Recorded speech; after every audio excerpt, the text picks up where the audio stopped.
Imagine this. You're in the Middle Ages, sitting in a packed courtroom. The air is thick with tension.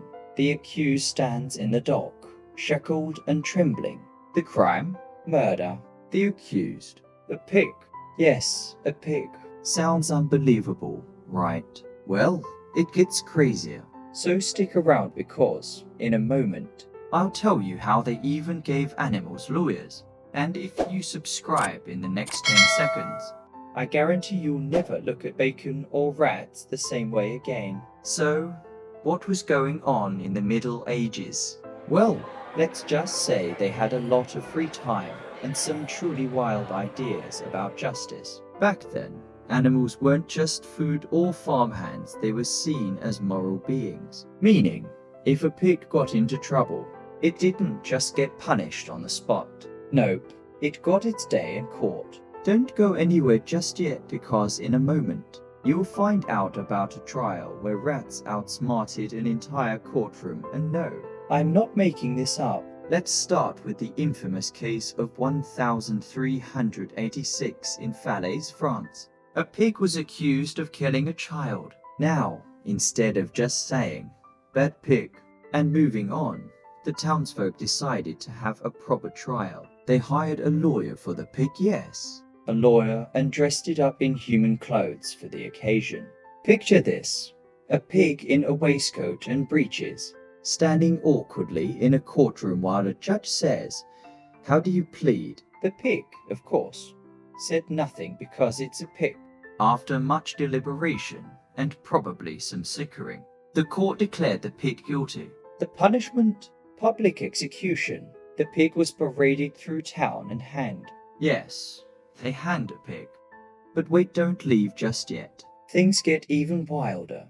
Can you imagine the executioner's resume? Specializes in pigs, occasionally does chickens, open to cats. If you're laughing at how absurd this is, give this video a like, it'll let me know you enjoy the madness of history. Story number 2, the rat trial.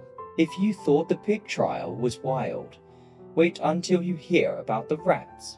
In 1508, a group of rats was summoned to court for eating a village's barley crop. But here's the twist, they didn't show up. Shocking, right? Their lawyer argued that the rats couldn't come to court because the journey was too dangerous. Cats, hawks, and other predators were a threat to their safety. And guess what? The court accepted this excuse and postponed the trial. That's not even the weirdest part of this story. In a moment, I'll tell you about how locusts and flies faced medieval justice too. Now, you're probably wondering why. Why go through all this trouble for animals? Well, people in the Middle Ages had a different way of looking at the world.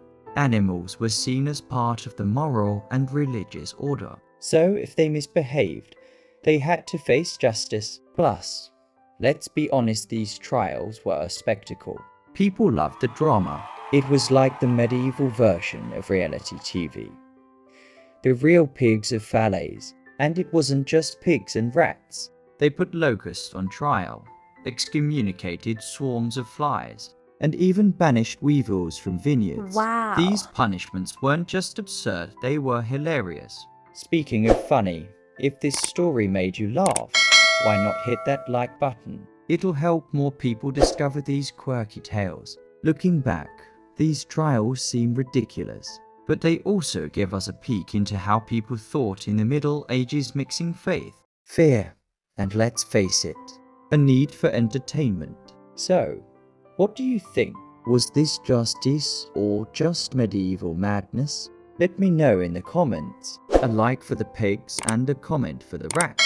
And don't forget to subscribe for more wild tales from history. Who knows? Maybe the next story will be about the time chickens went on strike, or something equally crazy. See you in the next one, history lovers.